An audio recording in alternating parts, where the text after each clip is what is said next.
Pensemos por un momento en un país donde los gobiernos no se cambian en las urnas, sino con sables en los cuarteles. Pues bien, así fue a grandes rasgos el reinado de Isabel II en España.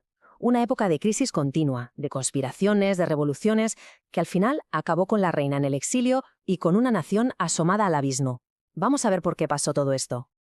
Esta frase, de verdad, lo resume todo. Ojo, que no decían que querían derrocar a la reina, no. Lo que querían era, por así decirlo, salvarla de sí misma, de su círculo de poder.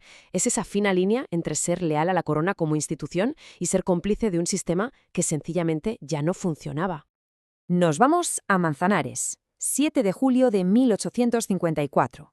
En este pequeño pueblo de La Mancha, un general lanza una proclama.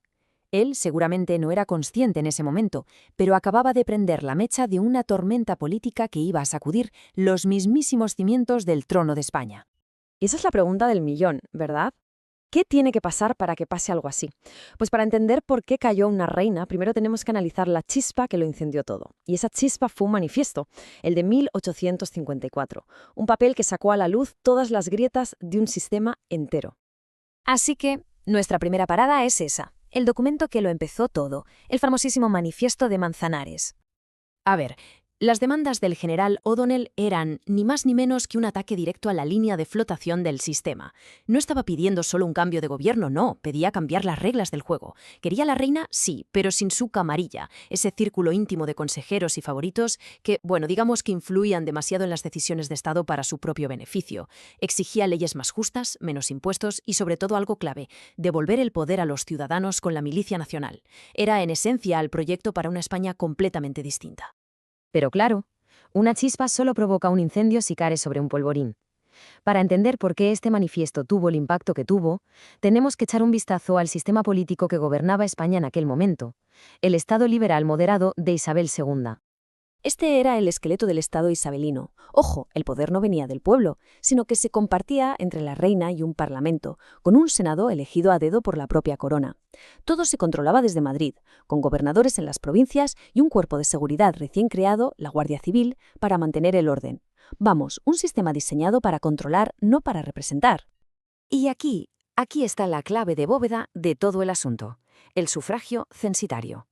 ¿Y esto qué significa? Pues dicho de forma sencilla, que solo votaban los ricos, los más ricos. Una élite minúscula de terratenientes y grandes burgueses decidía el futuro político de todo el país. El sistema, está claro, no estaba pensado para representar a la nación, sino para proteger los intereses de unos pocos.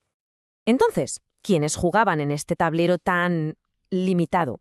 Pues la política isabelina se puede resumir en una lucha constante entre dos grandes familias liberales, dos formas totalmente opuestas de entender España. El conflicto era irreconciliable, la verdad.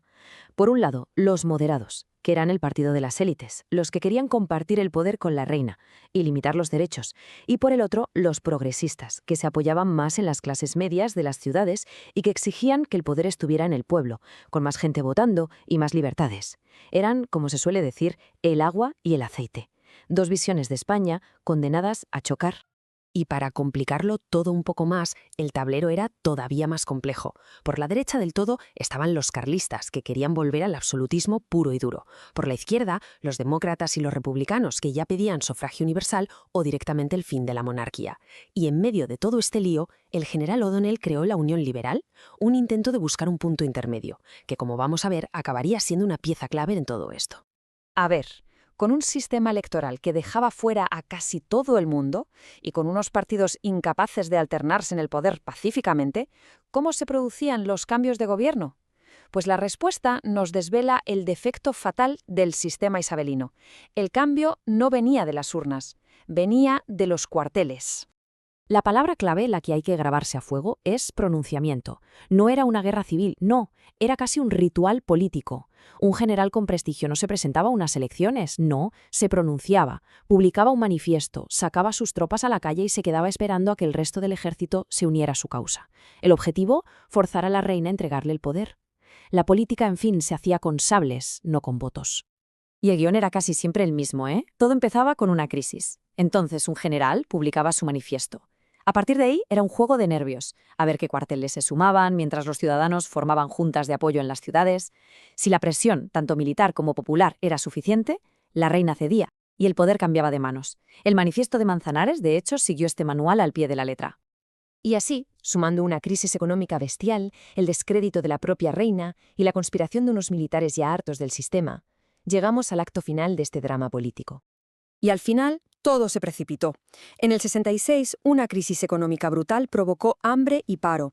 Progresistas y demócratas se unieron en el Pacto de Ostende con un único objetivo: echar a la reina.